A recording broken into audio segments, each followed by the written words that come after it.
बिस्मिल्लाहिर्रहमानिर्रहीम। अस्सलाम वालेकुम। उम्मीद करती हूँ आप लोग खैरियत से होंगे। आज जो रेसिपी मैं आपके साथ शेयर कर रही हूँ वो मौसम की मुनासबत से तो है ही, साथ ही ये हमारे घर की एक ट्रेडिशनल रेसिपी है। कैरियों का सीज़न आते ही मेरी अम्मी ये एक मज़ेदार सा कैरी का शरबत ज़रूर बनाती थी और हम पूरी गर्मियों इस रिफ़्रेशिंग शरबत को एंजॉय करते थे।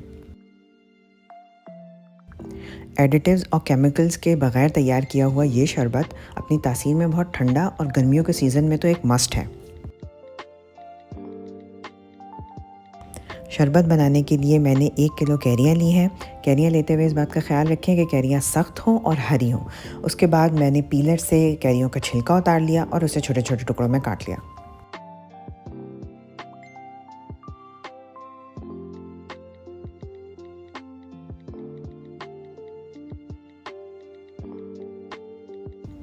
कैरी काटते हुए इस बात का ख़्याल रखें कि कैरी का सिर्फ फ्लैश लेना है, गुठली का कोई पीस उसमें ना आए, वरना शरबत कड़वा हो जाएगा।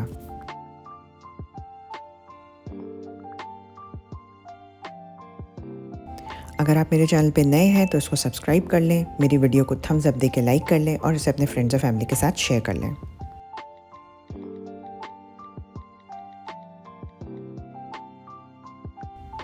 अब जो कैरी के बड़े पीसेस हैं उनको भी काट के छोटा कर लें ताकि सारों का कुकिंग टाइम सेम हो जाए।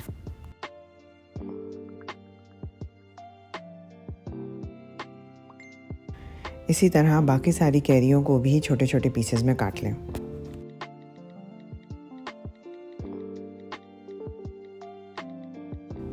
कैरी का शरबत बनाने के लिए या स्टील की पतीली यूज़ करें या कोई कोटेड पतीली यूज़ करें। एल्यूमिनियम बिल्कुल यूज़ नहीं करना है क्योंकि उससे शरबत का टेस्ट और कलर ख़राब हो जाएगा। पतीली में कैरियाँ ऐड करने के बाद 2 लीटर पानी भी ऐड कर दें और उसे मीडियम हाई फ्लेम पे पकने के लिए रख दें।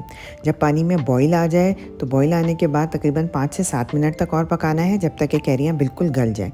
उसके बाद इस मिक्सचर को रूम टेम्परेचर पे आने के लिए छोड़ दें।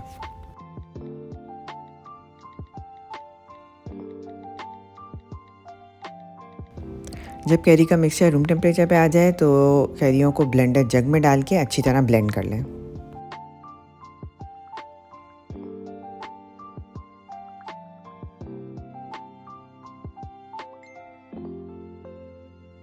फिर कैरी के ब्लेंडेड मिक्सचर को छन्नी में से छान लें।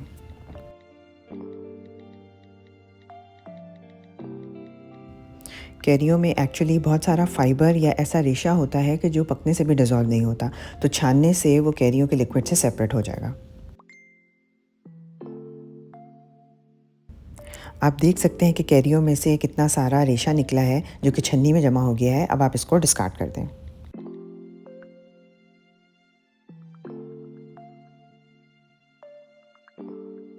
इसके बाद कैरियों के मिक्सचर को दोबारा से उसी पतीली में डाल दें और उसमें ऐड कर दें 2.5 से 3 कप तक शुगर।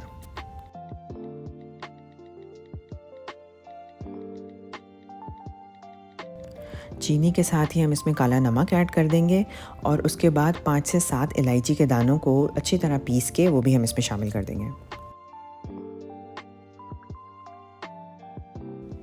इलायची ना सिर्फ गर्मियों में प्यास की शिद्दत को कम करती है बल्कि इसके एडिशन से कैरी के शरबत का टेस्ट भी बहुत अच्छा हो जाता है।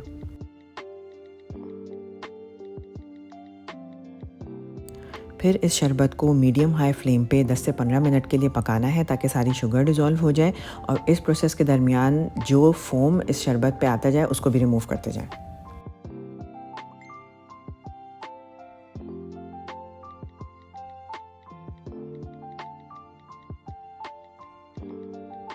दस से 15 मिनट के बाद फ्लेम को ऑफ़ कर दें और इस शरबत को कम्प्लीटली रूम टेम्परेचर पे आने के लिए छोड़ दें।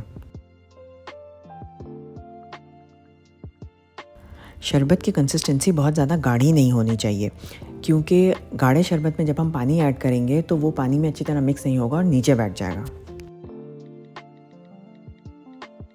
जब ये शरबत कम्प्लीटली रूम टेम्परेचर पे आ जाए तो इसे प्लास्टिक या शीशे की बॉटल्स में भर लें और इसे फ्रिज में स्टोर कर लें।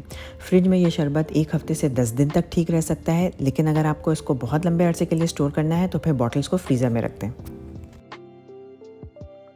क्योंकि हमने इस शरबत में कोई एडिटिव्स और कोई केमिकल्स इस्तेमाल नहीं किए हैं, इसलिए फ्रिज में तो इसकी शेल्फ़ लाइफ लिमिटेड ही है। लेकिन हाँ, फ्रीज़र में इसको रख के बहुत लंबे अरसे तक इस्तेमाल किया जा सकता है और आपको जब चाहिए हो आप इसकी बॉटल निकालें, उसे रूम टेम्परेचर पे लाएँ और इस्तेमाल करें। शरबत प्रिपेयर करने के लिए आप सबसे पहले ग्लास में बर्फ़ डालें, उसमें आधा ग्लास इस शरबत को डालें और बाकी आधा ग्लास ठंडा ठंडा पानी डालें। इसे मिक्स करें और गर्मियों में एंजॉय करें। सख्त तरीन गर्मियों में भी जब आप ये शरबत पिएंगे तो इसका बहुत ही कूलिंग और रिफ़्रेशिंग इफ़ेक्ट होगा। मुझे उम्मीद है कि आपको ये रेसिपी पसंद आएगी और आप इसे ज़रूर ट्राई करेंगे। अपना बहुत ज़्यादा ख्याल रखें, मुझे अपनी दुआओं में याद रखें। मिलते हैं इंशाल्लाह किसी और रेसिपी के साथ। जब तक के लिए अल्लाह हाफ़िज़।